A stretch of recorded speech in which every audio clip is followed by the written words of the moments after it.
ndeko yambaka Pape Jean-Paul II tanga yaka le Seigneur Mobutu ndeko yambaka roi Baudouin tanga yaka puis ndeko yambaka le roi d'Isaïe le maréchal Mobutu tanga yaka Seigneur Uta malade bon moi ndeni mboke ningana ka ndenge moko Kinshasa est le retour des rois de la tribu de Kongo qui est fait rigola oyo c'est pour bientôt azoya biso nous a se préparer pour moi ndeni mambe sala et je mets ma tête à couper. Voilà. La génération fait le nom de jeune. On va mettre musique. Dans le concert, on va représenter ma Betty. On va représenter puis on va concert dans le petit Kali comme archive. Exact. Et ça va Betty Oleki. Ça diffère à l'ingara concert de Betty à Côte d'Ivoire, je crois l'année passée. On dit que 10 lélo. OK. Batala ngo batala. OK. Donc faire que Jérémie tu l'as pas en image. Ah oui oui, les bisons. Donc faire à pesa ba image, on pesa ba logo oyo. Éthique de génération en génération. Alinga robeta te pour na kosa robeta ka beti ba ngoma na leka ka beti non alinga so ka beti ba trace éthique ba ba ko zonga ka pita ba trape ta meta la mama lembe on s'en fout mais le problème c'est que l'album est ça vendu. OK. Yo on le belanga ma vie pendant que on teka na mutazo ta na mutazo so mbo na avantage. OK. Au moins que ba ko le ba parce que ba ça basé na ba vie ba ça basé na wana parce que c'est leur ba na vie yango. Même si tu dois passer la vente, les gens achètent. Tout le monde va se mettre d'accord pour un report. Il y a concert, il y a les 23. Donc, ma reportant pour la date ultérieure, les temps artistes, ça se prépare aussi dans le caisse. Ma remplir, ça va bien passer après ça demeure. Donc, ça le costume que vous mettez, pas tout bête à déjà. Donc, c'est un peu ça, on conseille ça reporter par rapport à temps, l'autre dia, 11. C'est-à-dire faire rigoler c'est le dernier fils du clan le dernier écrit et faire rigoler ça qui sollicité na conseil le 30 juin ceux qui va prendre na on te faire rigoler ngaza belle bien wana parce qu'il y a peut souver na biso donc et ça qui vit par rapport à la situation où yango au moins c'est faire rigoler ça bien na lettre on a bien faire rigoler qui sollicité étant que dernier écrit.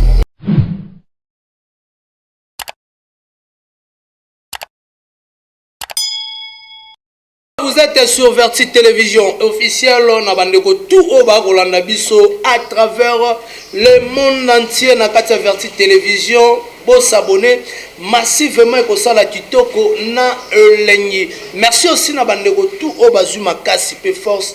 Yakola mukana tongwa lelo na ngolo ya Nzambe na force o apesi bino to pesa kaka Nzambe. Merci beaucoup parce qu'il y en a bato pelé bazuma kasi ya kola mukate bato pelé bazuma kasi ya koloba te mengai na yo Nzambe apesi biso makasi ba Victorien nyonso to kuta na tongwa lelo to mona na JM Jérémie Makese to mona ni bongo na Richard awa na kati ya Marez n'espace Marez et place au wapi chez maman Aline. C'est chez maman Aline au hasard pourquoi pas na gérant Nabiso Moïse Meti au Bagolanda Biso en tout cas là moi héritier ici na bateau ba soutenir Biso mon vieux Adriche à motomètre Bebazi Beba Tchafouin au Monayango. Merci aussi à Dorcas Bobonga pourquoi pas Anati Mati Mabila Nadine Nati Mati Mabila au hasard la Biso pourquoi pas Christelle Bobonga au hasard Kolanda Biso. En tout cas merci aussi à l'agence CP Cristiano Pedro au hasard bongo na kata Aksaray précisément na Istanbul sopo na Angola na populaire au monde agence Cristiano Pedro ezawana ya boss Sila c'est Pedro bato ba ko assurer export pe import ya biloko na bino en toute sécurité. Merci beaucoup aussi na restaurant Biso na Biso 5 étoiles et pas vient na Biso moko Sims na kati ya ville à Lyon wana so lingo lia bio yaka vraiment wana ekosala kitoko na eleng na bike Bouba Saïd akotala Biso. Merci beaucoup na yo ba sepela tina ba ebate Serge Mopao depuis Montréal au azakotala Biso kitoko ndenge zalaka. Aujourd'hui je suis avec mon invité auto megapeto décortiquer quelques points actualités ou la musique congolaise n'engagez évoluer to robeta masolo il y a artiste Ferregola où sommes-nous avec artiste Ferregola la Côte d'Ivoire au Ezabongo annulé bien rapporté je pourrais dire dans la date unitaire au bureau et européen sabiso information valable concernant ya changement ya date to robeta pe masolo ya wenge n'engagez ba beta concert na bon grand hôtel to resola parce que guerre au ebimi entre quartier latin na wenge musique à 4x4 tout terrain. Aujourd'hui je dois parler avec Fiston Frappe au Tozane en plateau que je le dis directement. Bonjour Fiston Frappe. Bonjour héritier Iboula, bonjour na ba gaulois ba gladiateur nyonso au bazar branché pour notre la biso na profiter un peu samboté na bateau ba soutenir la biso maman Lanita la gabonaise maman Lanita la gabonaise je vous salue maman na pesi merci na Jessica Jeng à London un grand merci na maman Abeden na bosanité la joie d'Iakese mère double maman Béatrice Mutombo et sans oublier Yannick Kayenga la monnaie invisible yangani na bosanité Blanchard et tous mes sincères condoléances Blanchard et tous à toi bongi sa maman tout ça de cœur naïe ouais tout ça de cœur naïe pour partager douleur ensemble on a dit nani c'est mwamba a outé okufer la maman tout mon Césarine Senga la Gauloise a outé okufer la maman et comme sous Blanchard et tous donc si maman voilà maman on est de cœur avec vous Blanchard ensemble donc sois fort et ya makamboyaka et na profité un peu samboto aussi na Vedjanisi tantsonga poto bangamcho les gourous du temple et sans oublier maman Clarisse Massamba depuis New York. OK. Maman Clarisse Massamba depuis New York. Maman en tout cas merci pour votre soutien. Tous ensemble le loto solo là, on est là. Tosola au Italie Papa Hervé Ferregola. Voilà Tosola concernant l'artiste Papa Hervé Ferregola, moi aussi j'en profite pour dire merci à maman Jolie Kouete, maman Jolie Kouete, je te salue, pourquoi pas maman Lanita, la gabonaise ba kota la biso la journée c'est Del Piro à venir à côté la biso groupe FG Fan Soutien Monde ba côté la biso ba Jean-Paul Binda Mastaki Jean-Paul Binda Mastaki ba Guy Denise en tout cas beaucoup c'est ba Global Moscou on peut ba kola na biso Fiston Frappe on dit qu'on fêter une année et les dîners ouais notre fêter une année donc il équipe bien sauf que tu fais tarité donc mais l'équipe bien nous avons Barcelinga moko bougie moko le couleur en voulant nanga et nous avons merci vraiment on a pas temps difficile de passer nous avons tiré bisoté nous avons accidenté na coûté na likama ya gravité malgré l'incident Mikem Zalaki voilà en tout cas nous avons azarana biso a continuer toujours combattre la biso il faut nous signaler bande OK on va parler zikaki parler zikaki nga dimanche wana et samedi na ba minuit mais nzamba sungi et le mois makave sami te mta profiter sauf que va dégâts Mikem mais on est là une année l'équipe bien en tout cas on appelle nzamba merci pour abattre la linga et puis on appelle merci na ba gaulois ba gladiateur ou ba soutenir biso pendant parce que pendant une année na nga pona ko ça une année mususu donc tozaki na bango de cœur voilà tozaki na bango de cœur Fiston Frappe bande ba Rolanda yo boni basango ya Papa Hervé Ferregola. Oui, Papa Hervé Ferregola, ça bien, ça vraiment bien. On a toujours Jésus revient bientôt. Il y a ce slogan en Mikolo, Jésus revient bientôt. Donc, base la Papa Hervé c'est pour bientôt. Au biso ba communicateur officiel to yeto ko anto annoncer bino que tel jour to ko yamba Papa Hervé aéroport ya njili. Mais Jésus revient bientôt. Alors ndenge la kana l'église système bandimi basambela ra pour nous aboyer ya mwana nzambe.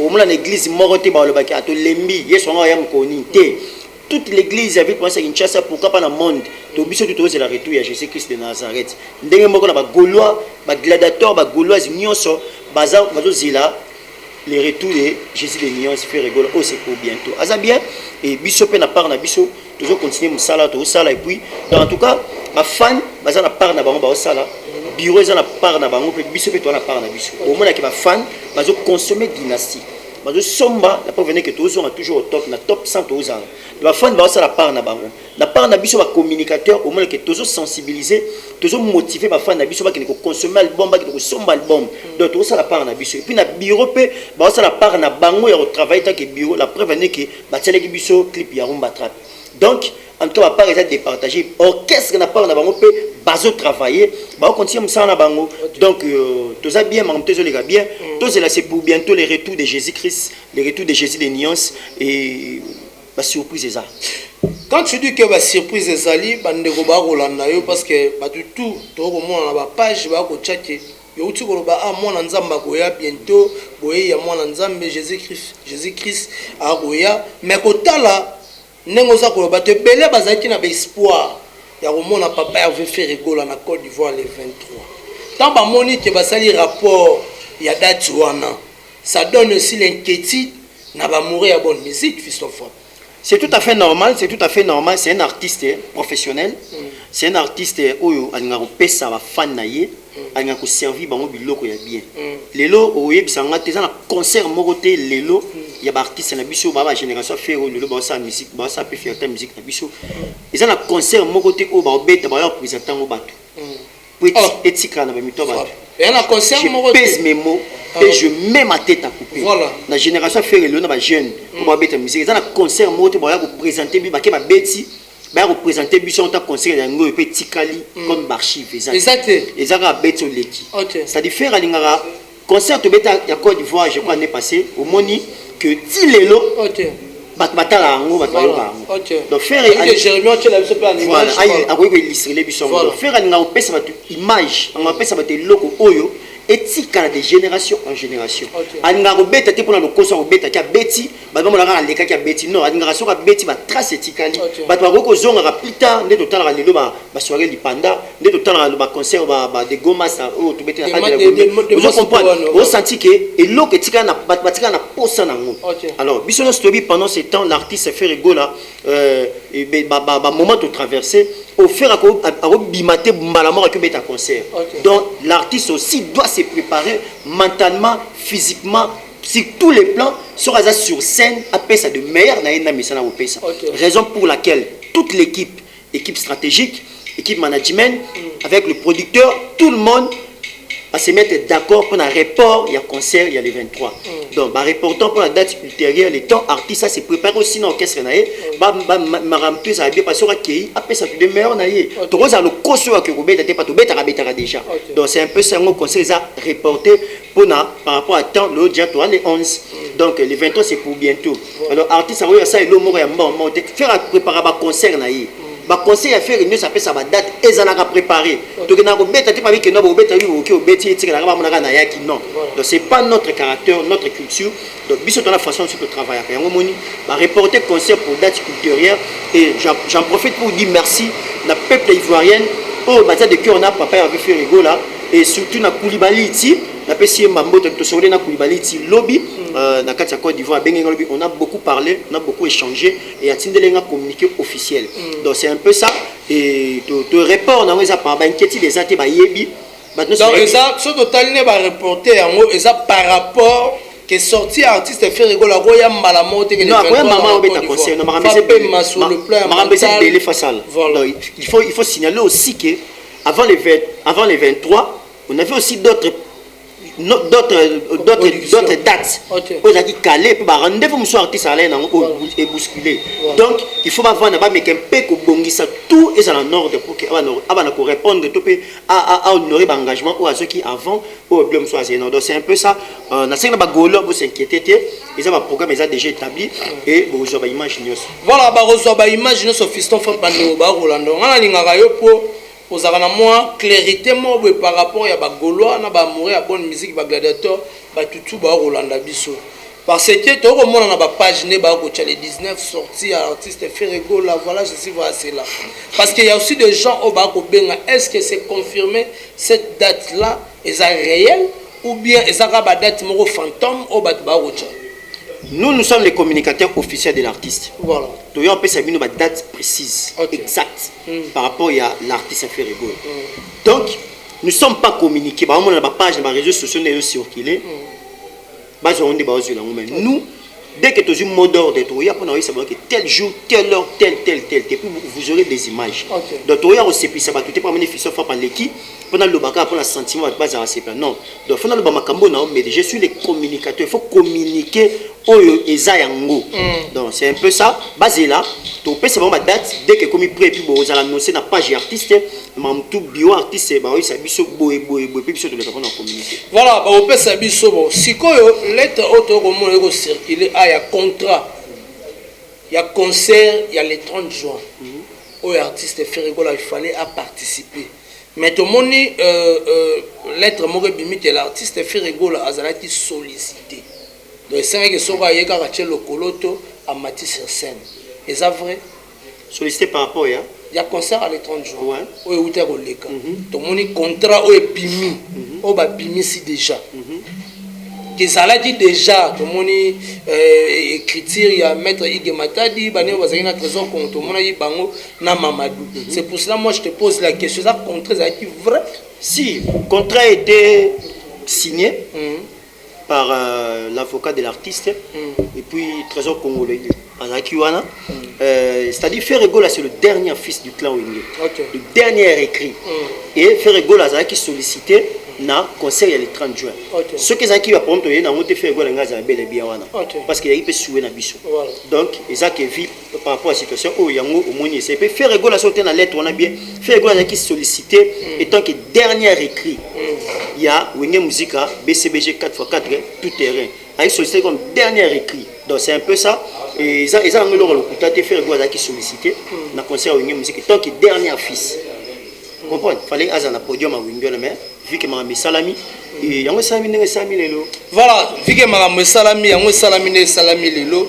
Lelo oyo rumba trap oyo za bon sur YouTube. Via évolution neza kokende bato ba ko lobaki ba golo bana mo ba difficulté parce que bato belé ba comment comparer ba vie na musique alors que ba vie eza bato o ba sepelo ba kotala yana bato musupa okende nega ko somba mais sikoyo vie à l'enterre wana sadi à quoi parce que ba bike botika no bino ba communicateur affaire botika no makele botana rumba trap neza okende ba communicateur affaire bosela no faire cagnotte parce que ça oumela et place à Zouami.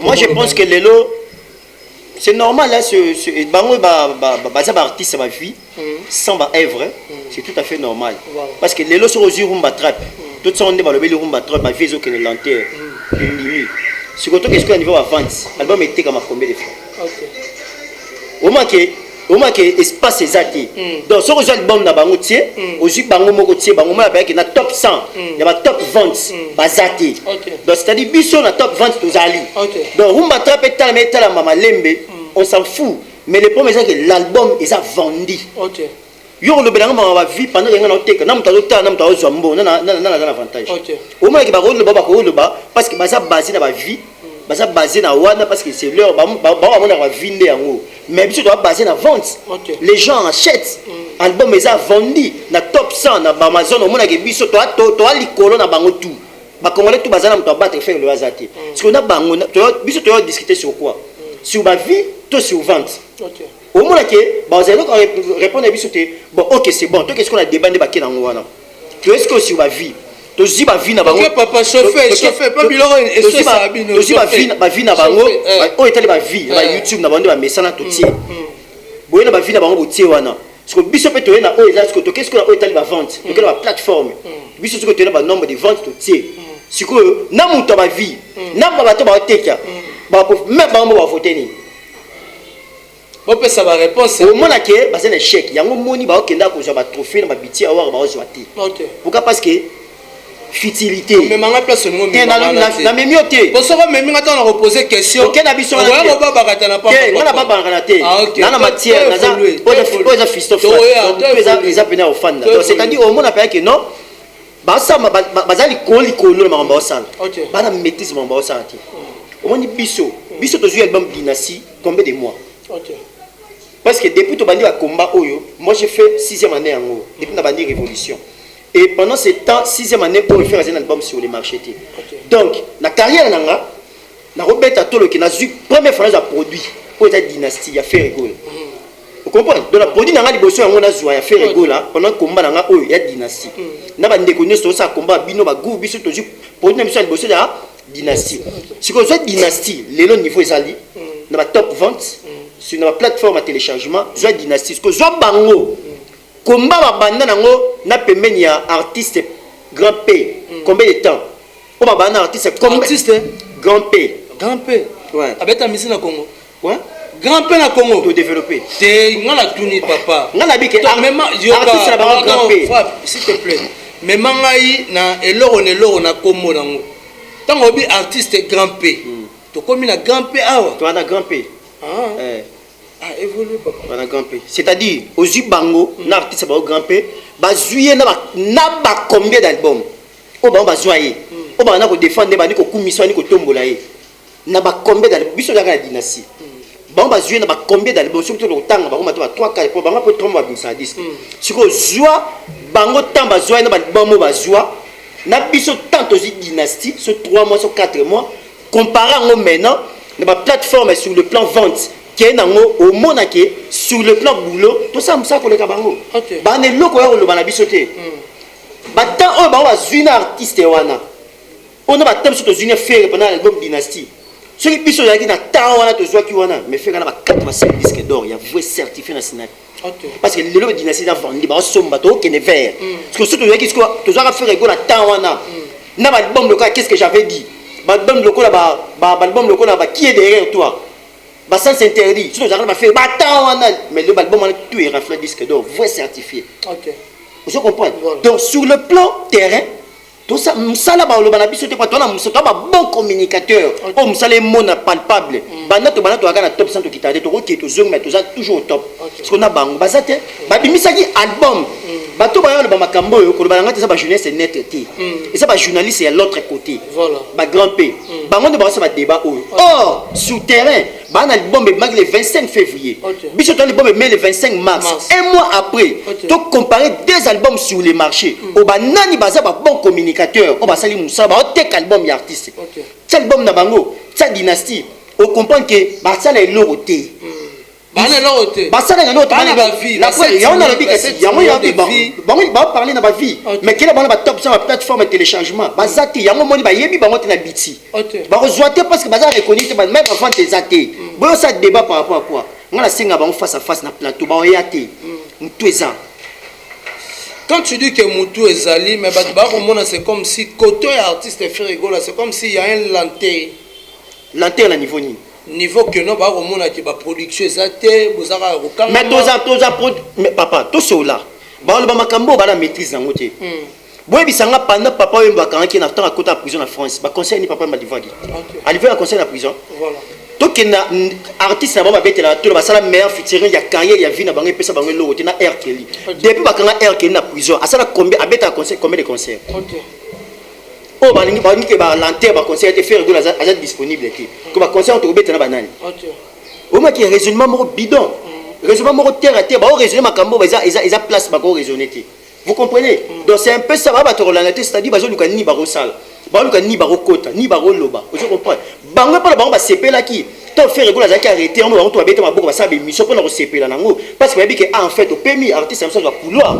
Est-ce que il y a aussi d'autres personnes au ba sepeli au ba tunu ba sepela na interpellation ba sepela ko oui ba ko région ba journée ça grand ba sa be mission ba sepela papa ba sa be mission ba to ba sepela ba zo ko ba juste souffle maintenant on va ba tout le monde li sou ba goloa ti siko faire réguler n'est pas disponible mais album dynastie ne kangi kaka album dynastie ça top dans la top vente de ma plateforme bazo ya raté. Vous comprenez? Il y a offert mes œuvres par ma place azati mais taba œuvre ndenge sale alors ba lobana biso ni sur le terrain. Voilà bolobani sur le terrain parce que ba golo ba gladiateur ba ko sala musala oza comment en absence artiste fait rigoler ba ko repousser album to ba ko resomba album au dynastie. En tout cas félicitations à vous. Mais qu'est-ce qui fait que tous ont moins de difficultés, il y a certains clips où ils fité par rapport à José, il y a Chili, Inonsbi, clip voilà et Fandi quand même. Ma clip est Fandi par rapport à stratégie à marketing à groupe. Non, Roland c'est-à-dire tu travailler d'une manière professionnelle. Tout ça système à qualité avec l'artiste a mis album dans 4 et 5 clips à bois Kimbamo. Toi système on a changé le système. Vous comprenez? Faire rigoler les gens qui à l'époque et ils avaient dit mais il m'a pépé calé m'a bakala ba vela biso tomber makala mais ça clipé mais taba succès tableau ça là. Donc c'est-à-dire tu as un système na biso to travailler bon. Donc après un mois 2 mois tu vois qui clip. Après un mois 2 mois tu vois qui clip. Donc c'est-à-dire mais sur le marché album les a écouté, album les a adopté, accepté. Mais album les a adopté. Donc tu a ba clip na ngo, tu a ba stratégie na biso to ça le ka ba tunyo sauter. Qui ba clip bi maraboye bi non. Mais tu sais très bien que non, par rapport à vente sur la plateforme digitale, je pourrais dire ça donne aussi moi faiblessité côté congolais surtout au vivara en Afrique, à Kinshasa précisément, je pourrais dire dans la province, il y a des difficultés, il y a vraiment album. La difficulté ça par rapport parce qu'il faut comprendre que la technologie a changé. Voilà. Alors ils ont qui beaucoup plus c'est CD, cassette, mais le système on est ça sous pénalité. Alors on a décidé avec la maison Sony, il y a obimisa ba système nan tout ça nan ba vente en ligne. Digital, OK. Vous comprenez? Donc tu as la plateforme nan. Ba artiste nyo so ba rafle ba disque d'or lelo, ba teka na ba CD raté. Vous comprenez? Donc il faut toi dans le système on appelle na Congo offert dans lelo. Yebisanga artiste nini lelo la génération fait le bimisa azu ba risque faire azu la dynastie sans CD toi la plateforme bazate. Au moins ba bimisa ba nini ba nini mais biso to kena na moi système moi. Yango moni à part na ça album déjà ils a entendu album bazo yo kango mais sans ba CD parce que ce misa on ba CD ngezandeni. OK. Ça viendra avec le temps. C'est support, monsieur Seroya. Mais on a décidé avec Sony, tout qui est dans le bout. Il y a un moment où ça, mais quand même, ils ont bête, ils ont eu au Canada. La province, il va céder Roya. Après, il va céder. Et quand on a la province, c'est important, l'album, ils ont accepté, adopté, puis rien à dire. Voilà, rien à dire, ils ont accepté, puis adopté.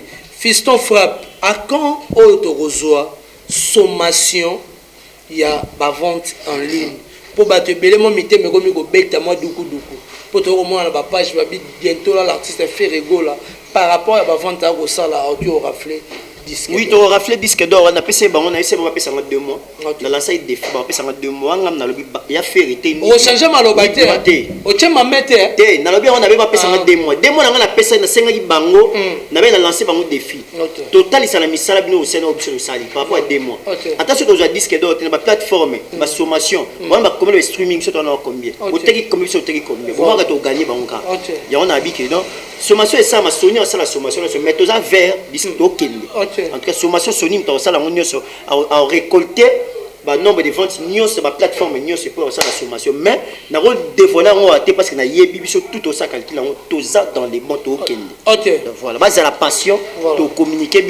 Sony a fait sa sommation, c'est pour vous la communiquer. Voilà, pour vous la communiquer d'ici là, que l'on a fait un dans la France, directement à Kinshasa. C'est la résidence. Donc, soit le les retours du roi. Comment vous organisez les retours du roi? Les retours du roi, roi ya rapamba te na mboka. OK. Roi so ali esika to roi bimaki. So roi bimaki so ta zonga na mboka na yebo senti que roi. OK. Donc tout ça que c'est préparé pour na yamba roi de la tribu de Kunga qui est fait rigola, c'est pour bientôt zonga Kinshasa. Ba niveau na biso moto dévoiler ayate parce que ça bon na beaucoup plus sur le terrain. Dans la réunion par-ci par-là, na kita na kitna commune na zongi bo na za boye likolo trop. Donc moi na zaki peu moins rare, na za boye na za parce que ça m'a monsieur peu fait pour ça là pour préparer le retour du roi. En tout cas, battre à la kimia, déjà que c'est préparer le retour sur le roi sur ngazonga, bon moi ndene Kinshasa za inondé bo comprendre que non, ndeto yambaka pape Jean-Paul II, tanga yaka le sera Mobutu, ndeto yambaka roi Baudouin, tanga yaka puis ndeto yambaka le roi d'Isaïe, le maréchal Mobutu tanga yaka sera uta malade. Bon moi ndene mboke ningalaka. Ndenge mo Kinshasa yo za le retour des rois de la tribu de Kunga qui est fait rigola. Oyo, c'est pour bientôt zoya biso tout ça pour se préparer bon moi ndeni mambe salam. Voilà, tu vas se préparer pour moi ndeni marambu ekoti ko salama. Et là on y va s'adresser na bagolo na bagladiateur. En fait on en science. Pas de distraction. Consommons dynastique oeza album na biso oyo tozana ngona maboko. To consommer yango to somba yango na plateforme streaming s'il vous plaît payant et na Amazon, Spotify, Deezer et ça biso bien on a recommandé yango. En tout cas, toi qui peut la biso de gauche à droite, nous sommes là pour travailler. C'est pour bientôt le retour du roi Ferregola au capite de la musique, le roi de la tribu de Kunga Zozonga Kalate.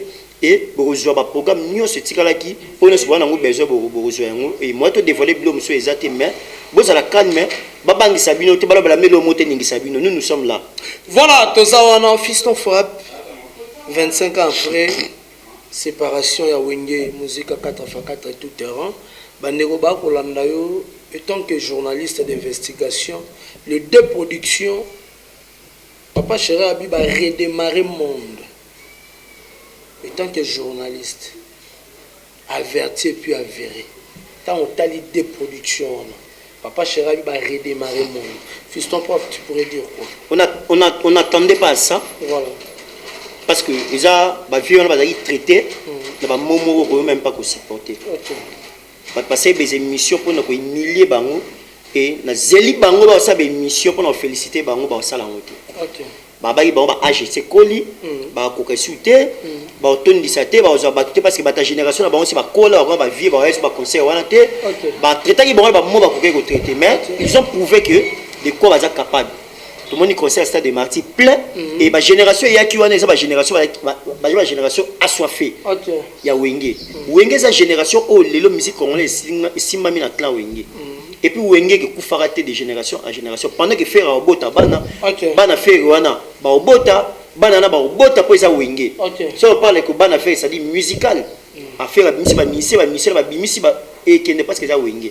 Alors wenge c'est l'homme extraordinaire ba ko sala té et na concert à Stade des Martyrs pour la première fois on a payé ba test à Covid et salama ba to ba vaccin et ba tie ba mbo pour la sécurité ba to ba sali mulongo pour na kota na stade et ça événement autre na mito ba congolais toute tendance confondue tout âge qui est représenté ba zo bien dans la stade donc ça histoire et ça au sein de la musique congolaise pour ba vie ba sali puis deuxième concert deuxième production la bango na qui c'était hier ba bête samedi na ta dimanche et na revivre encore wenge musique à BCBG 4x4 et surtout et là on a eu plaisir ba ti ba Pentagone c'est-à-dire bati ba Pentagone c'est un message très capital peut-être ba tout ba comprendre. Pourquoi ba té Pentagone? Pourquoi ba té Pentagone? Pourquoi? Parce que Pentagone est le dernier album au wenge ba kabona ina. Album ya suka ya wenge musique à BCBG 4x4 c'était Pentagone. Et Pentagone c'est ba té ba tenir ba soda. Donc tant ba tenir ba soda c'est-à-dire ezaki signe moko ya bitumba signe moko ya yaki ya bien c'était à l'époque peut-être ba c'était ba ko saisir te bango moko ya signe ya guerre qui est bitumba ba na guerre. Alors après guerre et ça la nini ba makabonaka ndeto mo lelo to signer ba corps ya paix biso to retirer ba troupe na biso ba wande pas retirer ba troupe na ba sadi to kabwani ndenge moko wenge ba ta à l'époque ba ta Pentagone ba comprendre ki on s'appelle là oui ezaki ba yebaraté je donne ma la séparation wenge kabwana na Pentagone et ils ont compris que le quoi to kabwana na Pentagone il faut to bête ba tenir ba soda pour na ko ilakisa ba to que maintenant de récupérer territoire ne pas papa chéri ba ki to redémarrer monde sur le plan musical on me fallait ba Pentagone pour na ba que maintenant to na contrôle ya ma nyos maboko donc radar la musique ba contrôle voilà en tout cas c'était très bien. Et na moni en tout cas conseil les gars $300 plein il y avait pas de place batumso ba ki debout pour l'accès makambo wenya sala bango ba sala ngoti ba sala ngoti donc wenya sali yango pour la force na coup de chapeau bravo nous sommes ensemble parce que faire rigoler c'est wenge c'est le dernier fils wenge ozak mwana suka na caprice mwana suka ba bonde la gae mwana suka ba lengi la gae et mwana suka nem ta clôturer libumu ya wenge mtakanga libumu wenge za faire donc yango moni to soutenir bango en tout cas faire rigoler paix à jeter bango ba fleur azana soutien na bango total malgré absence na ezaki wana mais quand même ça c'est bien passé. Voilà quand même elle était très bien Fiston Frappe elle était très bien bandeko oba kolanda jiba lobelo au mon papa chéri alobi ke eza na ba musicien mususu to sunga bango to lakisa bango musique mais lelo bango ba komi ko finga biso ba komi ko dénigrer biso ocho lobali c'est tout à fait normal déjà ba regret déjà ba regret pour na ba tusuma ba sala moni respect ezalaka ba imposer ngo Mbappé il est au top. Dit papa chéri le Mbappé est au top. Mais non, on appelle ça à manquer Michel Platini. Lionel Messi a 7 ballons d'or. Mais dans mon place monté à manquer Diego Maradona. Vous comprenez? Cristiano Ronaldo le a 5 ballons d'or, dans mon appelle ça à manquer ba figoté, ba décoté. Peu importe succès au top pas ça nango. Ba toujours na respect. Ba vieux wana, ba saline zela oh peut-être yero legalelo yango ki nkesaka loba penga pena loba ngo na vie luka oyeba mutu asala nzela mais ko luka toyeba bana ba lekela nzela o ko est important fa nzela bana ba sala ki pour kenga pena leka donc nzela po do legalelo esa ba to ba sala ki ngo bien po yo ko ya leka wana donc faut oza na respect na bango esa manque de respect et wenge ba comprendre ngo lelo ke zali pe ba erreur ba soutenir ba tout susu po ba ebete ke lo ba lekela yango na lobaka mona mutato Messi libele na tongo tu na mama na ye wenge Melissa mona na libele et Melissa mona wenge Melissa mona na libele ba pesa libele ba Melissa soit disant que moi naza ba parent ba kufa moi les tickets to bokola e msule ba kola comme mutu ba Melissa tu mona ota comme mutu a boseni libele ya mama Melissa ki ba oti que maman ba Melissa ko ba ko manquer bango respect donc yango mona za ba regret et bana bongo ba za ba venir mulaite so moni ba sina bongo ntako mona suka mutu et ça va tout ya bible bi na temps de la fin bon mona ba signe bon mona boye salama yango to mona pe na musique ya ba signe ya fin